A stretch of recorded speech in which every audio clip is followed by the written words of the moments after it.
Alright, what is good, ladies and gentlemen, is the Master Reviewer back again with another review, and tonight we are doing a review for Oldboy 2013. I watched the remake of the original that I reviewed a few days ago, but I think it was like yesterday or the day before that, I don't remember at this point, but yeah, it was yesterday, today is Saturday, yeah, I reviewed it on a Friday, not important. Anyway, I watched the remake of the film, and so, yeah, let's just get into it. Starting off with the plot, actually, I do want to give just a bit of background. This is another Spike Lee film that I saw, and as of this point, it is the fourth one I saw. I liked The Five Bloods, I liked Black KK Klansman, I liked Highest to Lowest, not as much, though, as the previous two, and this one is another positive Spike Lee film, I would say. Yeah, so the plot of this film is the exact same as the last film, except with some slight differences, specifically towards the end with the whole plot reveal. But in just a brief synopsis, it is basically a man, not a good person, like a really, like, kind of a, douchebag, jerk kind of guy, very drunk, similar to O'Day, what was the name in the first film? Dae-Soo-Oh, yeah, so similar to, O'Day, was it Dae-Soo-Oh or O'Day-Soo? It's listed here as Dae-Soo-Oh, but I thought it was O'Day-Soo in the yeah, okay, so I'm not sure, but I think it's O'Day-Soo from what I remember. So O'Day-Soo in this film, he is, it's not O'Day-Soo, it's Joe Doucette, and so basically a guy that is not a good person, basically, and he ends up getting kidnapped for 20 years, and then he trains during that time.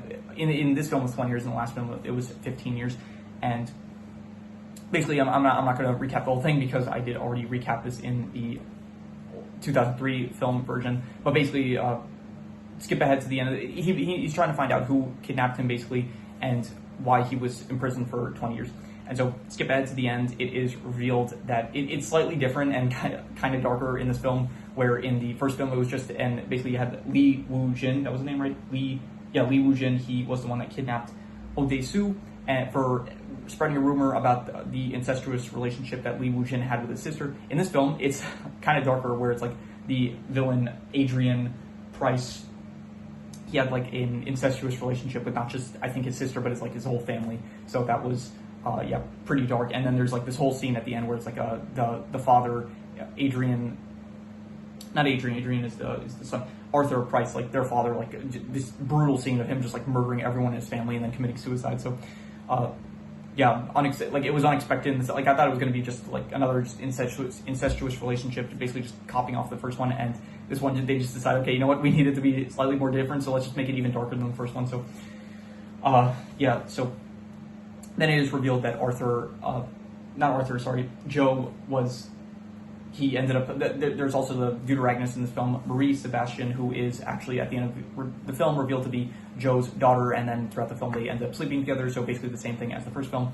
And yeah, but this one also ends differently, where in this film, Joe ends up going back to the place that he was imprisoned for 20 years, and he pays the guy that imprisoned him, Cheney, he pays him to basically just have him stay there, I'm assuming, for the rest of his life, because I guess he doesn't have a life worth living after the events of what happened in the film. So, and then Marie, he basically writes her a letter saying like he's never going to see her again, and that he hopes that she finds someone better. So different ending from the last film, where it's like, I think O'Day-Soo tried to, it was ambiguous, but from what I understood and from what I read online, he hypnotized himself to forget that what was her name? Mito was his daughter. So I think he was like attempting to just have a lover relationship with her. For, like, when I watched it, I thought I mentioned this already in the last review, so I'm actually not going to go into it again, because if you want to hear my thoughts about the last film, then check out my review for the last film. But yeah, so that's the plot of the film, basically. And I'll give the plot, I will say, a solid, I'll say like an 8.5. Once again, it is still, like, the plot itself is still amazing. I still think that it is a very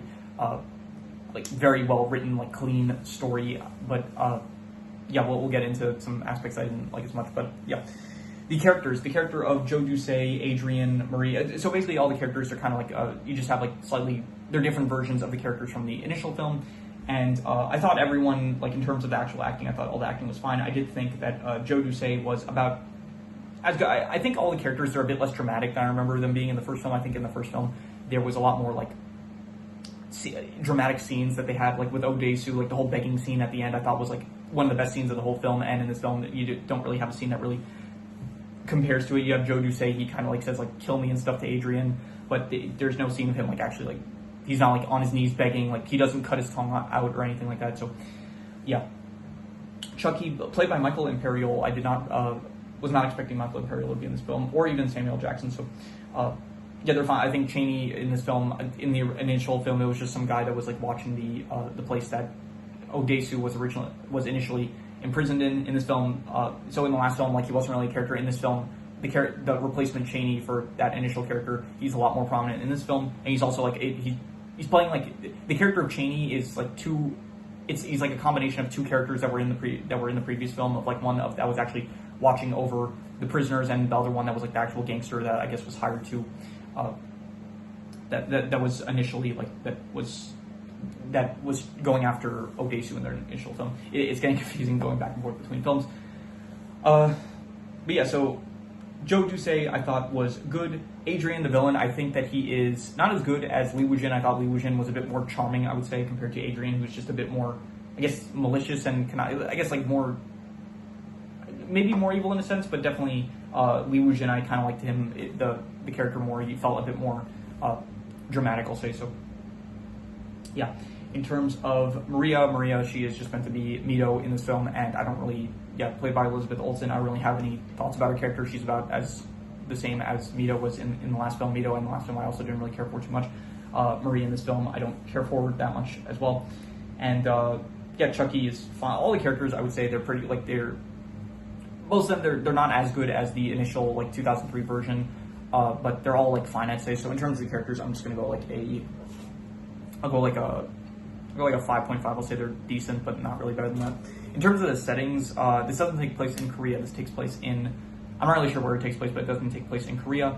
And there's a lot less emphasis on the actual Evergreen School. There was much more of an emphasis in the last film, where it's like the whole film itself, Oldboy, is named after the actual school where Odesu and Li Wujin went to in the last film.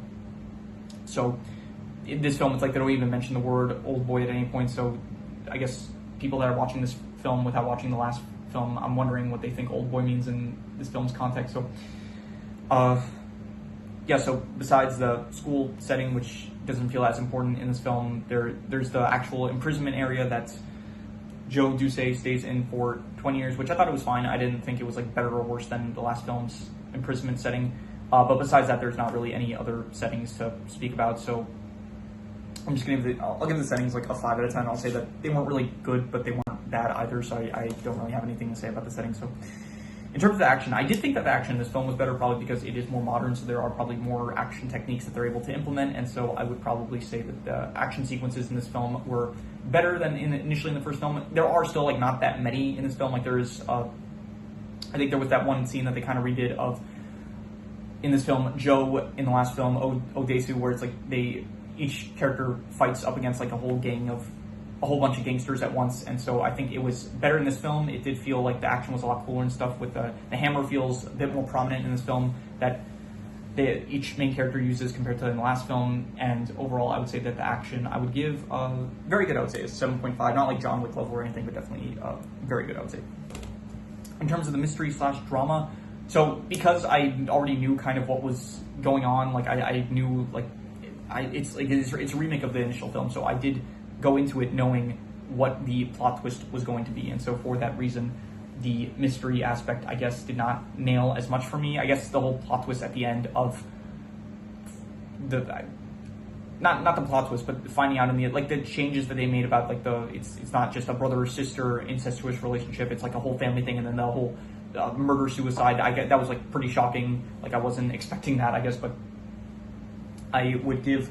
So in terms of those aspects, I'll go like I guess I'll go like a 7, like pretty good just for like that one scene because it was pretty dramatic, but all the other drama and the mystery aspects, it's like it's not really, like I already knew what was coming because of having watched the initial first film. So in terms of the worst thing, I guess the worst thing would probably just be the fact that, once again, like I knew everything that was going to happen, I would say. So going into it, I guess with the knowledge of like, okay, the plot twist is not going to hit as hard as it initially did. Like I did mention like in my review for the first film that plot twist was honestly one of the best plot twists I think I've seen in a film. Like it was really, like I was not expecting it, and it was really, I did not see it coming. And so this film, like honestly, I think one of the strongest aspect, like one of the strongest thing about both Oldboy films is like probably the plot twist, but in this film you kind of know what the plot twist is, so going into it is a bit difficult to like it as much as in the first film. So because of that, I would say that that whole thing, it's like not good, I guess. It's not good in the sense that it kind of takes away from the drama and the mystery, but it doesn't really ruin the other aspects of the film, like the action stuff, the actual seeing, in this case, in this film, Joe, like, imprisoned in the prison for, like, 7 years and stuff. So, not 7 years, 20 years. Yeah. In terms of the best thing I would say is, I'm not sure, maybe Josh Brolin's performance. I did actually like Josh Brolin's performance a lot. I don't think it was as good as who played Odesu, Choi Min-sik. I don't know if I said that right, but I do think that all the acting in probably the last film was, once again, more dramatic, a bit better, I would say, but I did like Josh Brolin in this film. I thought that he was, I mean, just him, like, all the characters, I think they did a good job, but I think Josh Brolin, especially, I think his performance, I guess, was probably my favorite in the film, at least towards, like, the start of the film, and when he's, like, really going insane, I guess, in the prison and stuff. So that was probably my favorite. Actually, no, I would say probably I did like the action a bit better. I was going to give that like probably like a 6.5 or 7, I would say, but I did give the action higher, which was a 7. Actually, no, I give the plot, I guess, an 8.5. Yeah, okay, fine. I'll give another 8.5 for the plot, I guess, because yeah, it is like it's an amazing plot, I would say. But once again, just the tension being undercut by the fact that I already know what the plot twist is. It does, even if it is like a really good plot, me knowing what it is beforehand, it does kind of take away a lot of the air from the sales, I would say. So, yeah, that is the scores. Any extra notes I have? There are less motifs in this one, and in the last film there was a lot of stuff about like when you smile, the world smiles with you. When you weep alone. The whole thing of Odesu, meaning day by day. There was another one that I can't remember. The whole thing about even if I am no better than a beast, don't I still have the right to life? Like, there's none of that really in this film, which was a bit of a shame because I did like a lot of those in the last film. So yeah, this film does feel more brutal. Like, again, the action is a lot more like modern, so it does feel like their action is a lot more brutal, as well as like the whole murder suicide scene that was pretty not expected and brutal. I did see that scene before in like the context. I think I saw it on like Reddit one time, like a meme on Reddit. Someone like used that format, I guess, of like the whole scene of them using it. And I did look at the, like, in the comments, drop my drop my whiteboard here. Someone did say that it was from Oldboy, and I completely forgot about that. And then watching this film, it's like seeing that scene, I was like, oh, that was what I saw on Reddit. Yeah, this is pretty dark. So yeah, I would say that this film is more brutal than the last film, definitely, I would say so. And yeah, it is darker in the sense of like the plot twist, I guess, of the end. Darker probably just in the sense of like the whole, besides like the more brutal action, I would say darker just in the sense of, and I guess like the torture scene with Cheney, which was less brutal in the last film. His name wasn't Cheney also in the last film. Darker in the sense of like the whole change with the plot twist of like also like specifically the incest stuff is like a lot more brutal and unexpected in this film. So yeah, in terms of there's none in terms of nothing. That's all the extra notes I have. So I'm going to do the calculations. So King Crimson.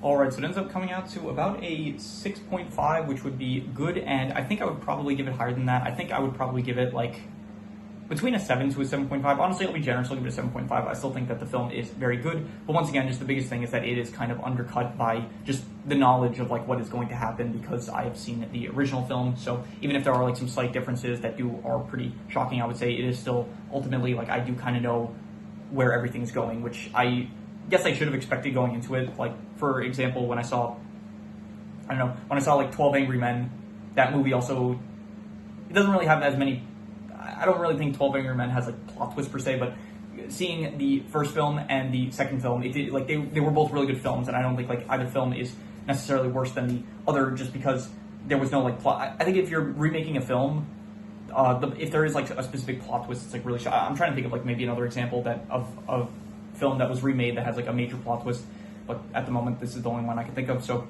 I feel like if you are going to remake a film and there's going to be some big plot twist, like it's going to be a bit difficult for people to, I guess, enjoy the plot twist as much if you do kind of see it coming. So but yeah, that is pretty much all there is to it. So I'm going to, ultimately I'd give it like a 7.5. So it's still a very good film, but just I would say that the original was just better, I'd say, because watching it I didn't know what was going to happen. So but yeah, that is pretty much all there is to it. So if you have any recommendations, any shows, movies, video game stories, anime, web series, manga, including manga nowadays, leave it in the comments and I will maybe possibly check it out. But with that said, that is, I'm messing up. Ever since I added the manga to the end of the outro, like it's screwing me up.